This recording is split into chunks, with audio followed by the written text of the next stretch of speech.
Meanwhile, China weakness has been one of the big themes this earnings season, weighing on everything from casinos to consumer staples to airlines. The luxury retailers are just the latest under pressure. Look at LVMH, the parent company of Louis Vuitton and Dior, posting a 14% drop in Asia last quarter. The slowing Chinese consumer hitting mid-tier luxury names like Burberry and Swatch even harder. But does that weakness offer a buying opportunity, or should you go elsewhere? Let's ask Jitania Kandhari. She's Morgan Stanley Investment Management Solutions and Multi-Asset Group Deputy CIO and Portfolio Manager. First of all, are you surprised by what's been going on with these numbers out of China? Do you think U.S. corporates should have pursued maybe should have been a little bit more ahead of the curve here?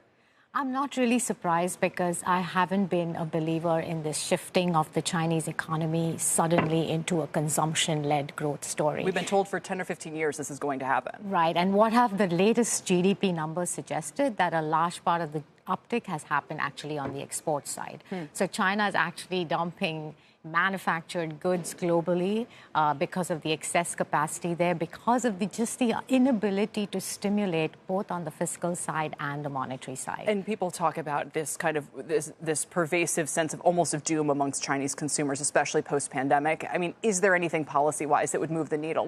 When should I buy those kind of Chinese-exposed consumer stocks? On what kind of change, if any, that could ever come out of the CCP? You know, I think it's going to be a function of where we are stock by stock on relative valuations and what's really being priced in. I think the stocks are pricing in a weak consumer, so at some point there will be select opportunities.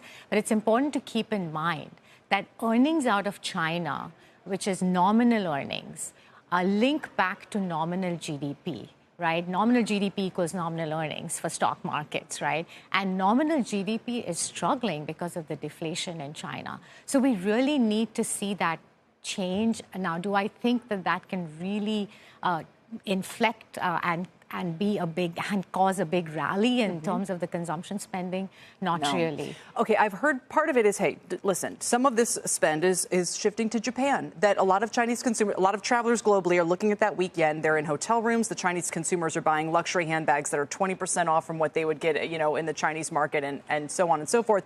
Is that spend just shifted into Japan at all? I mean, is that part of the story?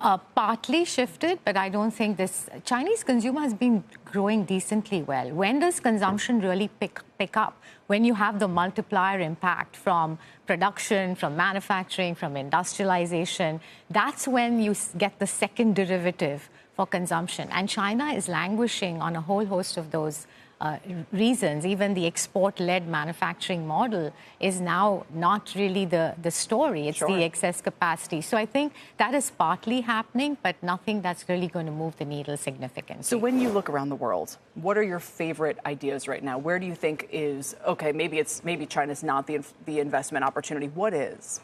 So I'll start with the U.S. I like the equal-weighted U.S. index more than the cap-weighted index at this stage because I think there is the mean reversion trade that will gain momentum.